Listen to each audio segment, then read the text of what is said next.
Welcome back, folks. Today looked like it was going to turn into another ugly reset for stocks, but by the end of the session, bulls had fought back in a big way. The market spent the morning on its heels and flipped the script into the close as the dollar and yields backed off, which left traders heading into tomorrow's FOMC minutes with a very different feel than they had at midday. You're watching the stock market summary series, and we're going to break this all down and get into what we're seeing. But real quick, before we do, please note that none of this is buying or selling advice. We're just calling what we see happening in the charts as things develop. Yeah, it really was like a tale of two halves today. We watched the S&P 500, SPY, just claw its way back. And the rest of the pack, they just followed suit. Yeah, they shook it off. Exactly. The Dow, the tech-heavy QQQ, and the small-cap IWM, they all shook off those early morning losses to finish, well, remarkably flat or even slightly green by the closing bell. It felt like watching a rubber band stretch all morning. Like the rising dollar, the DXY, was acting like this heavyweight pulling the band down. Yeah, essentially sucking the liquidity right out of the room. Right. But the moment those bond yields backed off, that weight was cut and the market just snaps right back to its natural position.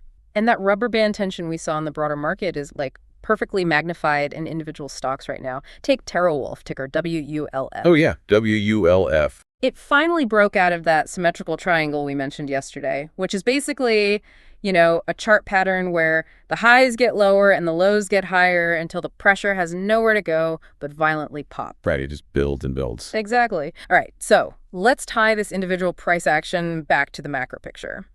You mentioned yields falling off a cliff today. Why exactly did that happen? So it really boils down to the February durable goods orders.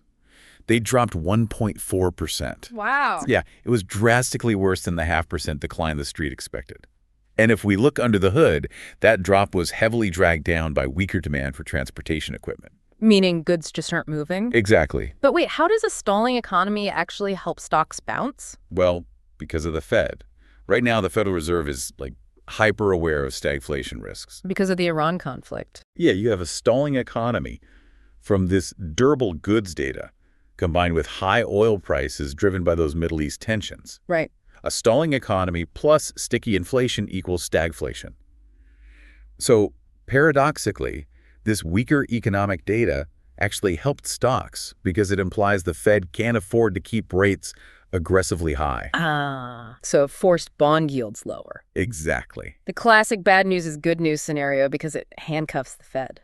How did our alternative assets react to this whole tug of war? Well, Bitcoin essentially mirrored the equities market today, bouncing roughly 0.89%. Still in that same range, though. Yeah, it's still trading inside that broader consolidation range we mentioned yesterday, holding the line, but, waiting for a real catalyst. Yeah. For the metals, though, I'd urge caution. Oh, really? Yeah, gold managed a 1% gain, and silver slipped slightly, down 0.23%. But both are starting to flash bear flags on the charts. Meaning they're seeing a brief upward consolidation after a sharp drop. Right, which usually signals another move down. Got it. So we've got this wild intersection right now. Economic softness pulling yields down, persistent inflation pressure, and headline geopolitical risks. Which brings me back to that rubber band. Yeah. Bad economic data is currently acting as the scissors, cutting the weight of yields and temporarily saving the stock market. For now, at least. Right, for now. But it leaves you with a really important question to chew on. What happens to your portfolio when that rubber band finally snaps and bad economic news is finally just treated as bad news? I mean, that is the million-dollar question heading into tomorrow's FOMC minutes. Something to keep a close eye on. Have a great rest of the day, everybody, and we'll catch you in tomorrow's market summary.